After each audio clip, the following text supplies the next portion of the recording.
அனைவருக்கும் வணக்கம். ஒரு பெரிய அடைமழை விட்ட மாதிரி இப்படி பேசிட்டு போயிருக்காங்க.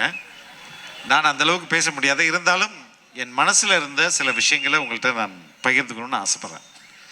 உண்மையிலேயே தாவேக்காவை மாறி இன்னொரு கட்சி, அரசியல் கட்சி தமிழகத்தில் இருக்க முடியுமானா சத்தியமா இருக்க முடியாது. ஏனென்றால் அந்தந்த கட்சி வேட்பாளர் சீட்டு கொடுத்தவனே நான் வெற்றி பெறணும், மற்றவனை அவன் கேட்டுக்கிட்டா போறான், எனக்கு என்ன அப்படின்னு தான் எல்லா வேட்பாளரும் ஒர்க் பண்ணுவாங்க.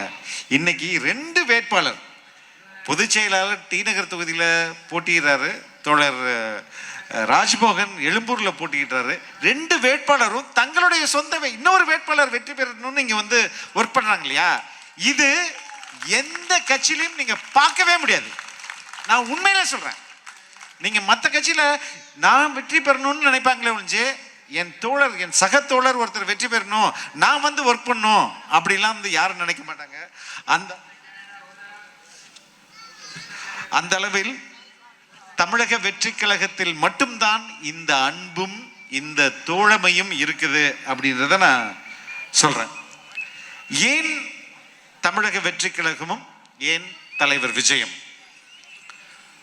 நான் சம்பாதிக்கிற காசு என் குடும்பத்துக்கு நான் செலவு பண்ணுறேன், என் குழந்தைங்களுடைய படிப்புக்கு செலவு பண்ணுறேன், என்னுடைய வாடகை, வீட்டு வாடகைக்கு செலவு பண்ணுறேன், குழந்தைங்களுடைய மெடிசன், ஸ்கூல் ஃபீஸ், இதுக்கு நான் செலவு பண்ணுறேன்.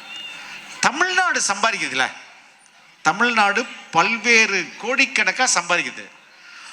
நான் சம்பாதிக்கிறது என் குடும்பத்துக்கு எப்படி போகுமோ அதே மாதிரி தமிழ்நாடு சம்பாதிக்கிறதுக்கு எங்கே போகணும், யாருக்கு போகணும்? தமிழக மக்களுக்கு தானே போகணும்.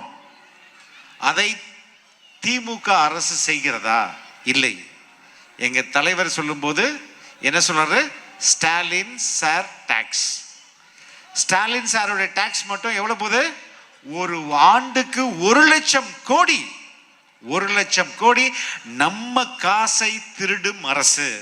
உங்களுடைய காசு, ஏன் காசு, மேடையில் இருக்கிற எல்லாருடைய காசு, நம்ம காசை திருடுறாங்க. ஆனா நமது தளபதி என்ன சொல்றது? நான் ஒரு தனி மனிதனாக நான் சம்பாதிக்கிற காசு எப்படி என் குடும்பத்துக்கு போதோ அதே மாதிரி தமிழக அரசு சம்பாதிக்கிற காசு நமது தமிழக மக்களுக்கு போகணும். அதனால்தான் அவ்வளோ நலத்திட்டங்களை அவர் அறிவிச்சிருக்கிறாரு. அதனால இந்த வாய்ப்பு என்பது நமக்கான இறுதி வாய்ப்பு. இந்த வாய்ப்பை நம்ம வந்து தவற விட்டோம்னா நம்மளால தமிழ்நாட்டை காப்பாற்றவே முடியாது. இப்படி ஒரு தலைவர் நமக்கு இதுவரை வந்ததும் இல்லை, இனி வரப்போவதும் இல்லை. இது உங்களுடைய கைகளில் இருக்கு, உங்களுடைய விரல்கள் இருக்கு. திமுகவை பொறுத்தவரை என்ன பண்ணுவாங்க? காப்பி அடிப்பாங்க. காப்பி அடிப்பாங்களா மாட்டாங்களா? பயங்கரமா காப்பி அடிப்பாங்க. தேர்தல் இருக்கே நம்ம இன்னும் வெளியிடாம இருக்கிறதுக்கு இன்னொரு காரணம் இருக்குது. ஏன்னா நம்ம ஏதாவது நல்ல திட்டம் சொன்னா அதை காப்பி அடிச்சுடுவாங்க. காப்பி அடிக்கிறதுல நம்பர் 1 வந்து திமுக. ரொம்ப காப்பி அடிப்பாங்க. அண்மையில் நம்ம தலைவர் போற பேண்ட் ஷர்ட்டை வரையும் காப்பி அடிக்கிறாங்க. சரிங்களா? மாநாடையும் காப்பி அடிக்கிறாங்க. நேற்று வந்து பாண்டிச்சேரிக்கு போகும்போது 2 இளைஞர்கள் வந்து அந்த கார் மேல ஏறுறதுக்கு ட்ரை பண்ணாங்க. அதையும் காப்பி அடிப்பாங்க. ஆனா அங்கெல்லாம் முதியவர்களா இருப்பாங்க, அடிபட்டு கீழே விழுந்துருவாங்க. அந்த அளவுக்கு காப்பி அடிக்கிற ஒரு கூட்டம் தான் திமுக. நமது தலைவர் பெண்களை பொறுத்தவரையில் மிக மிக உச்சகட்டமான பாதுகாப்பையும் உங்களுடைய வாழ்க்கையை மாற்றுவதற்கு, நான் 5 ஆண்டுகளாமா என் வாழ்க்கையில் எந்த மாற்றமும் இல்லை. ஆனா தலைவர் விஜயின் ஆட்சி வரும்போது நான் உறுதியாக ஒன்றை சொல்ல முடியும். ஒவ்வொரு வாழ்க்கையிலும் மாற்றம் நிகழும். உங்கள் வாழ்க்கை மேம்படும். ஏதோ ஒரு விதத்தில் உங்களுடைய குழந்தைகளாக இருந்தாலும் சரி, உங்களுடைய வாழ்க்கையாக இருந்தாலும் சரி, உங்களுக்கு வரக்கூடிய நல்ல வாய்ப்பாக இருந்தாலும் சரி, எல்லா விதத்திலும் நமது வாழ்க்கை மாறும். இந்த மாற்றத்தை உறுதி செய்ய போறது நம்மளுடைய தலைவர். அவருடைய திட்டங்கள்லாம் நீங்க பார்த்தீங்கன்னா உண்மையிலே ரொம்ப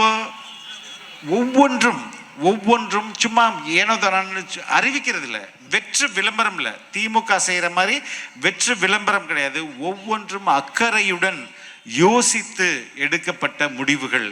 நான் இந்த இளைஞர்களுக்கு இத்தனை 75% தமிழக இளைஞர்களுக்கு தமிழ்நாட்டில் உள்ள இளைஞர்களுக்கு வேலை வாய்ப்பை ஏற்படுத்தி கொடுப்பேன். எப்படி கொடுப்பேன் அப்படின்னு சொல்றாரு. சும்மா வந்து ஒரு விளம்பரத்துக்காக அறிவித்து போவது அல்ல. வேட்பாளர் வருகிறார், அவரை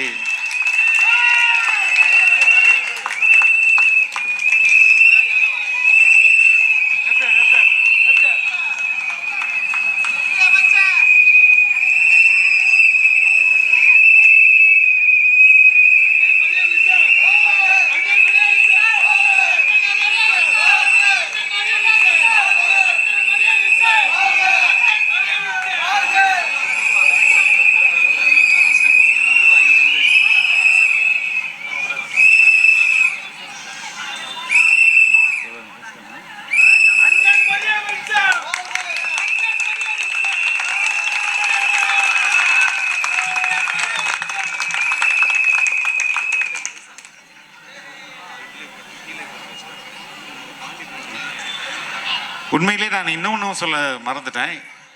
பல கூட்டங்கள் நடக்கும், திமுகவோ மற்ற கட்சிகளோ. இதில் இந்த இந்த சின்ன இடத்துல இவ்வளோ மக்கள் திரள் கூடியிருக்காங்களே, இதில் கால்வாசியை கூப்பிட சொல்லுங்களேன். திமுகவில் முடியவே முடியாது. நேற்று சேப்பாக்கத்தில் கூட்டம் நடத்துகிறாங்க, கூட்டமே இல்லை.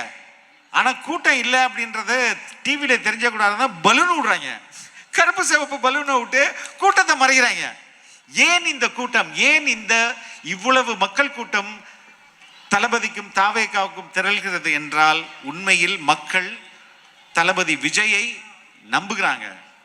நம்ம தளபதி வந்தா ஏன் வாழ்க்கை மாறும், நம்ம தமிழ்நாட்டுடைய தலையெழுத்து மாற்றப்படும், இங்கே ஊழல் இல்லாத ஒரு அரசாங்கம் அமையும் அப்படின்னு உறுதியா நம்புறாங்க.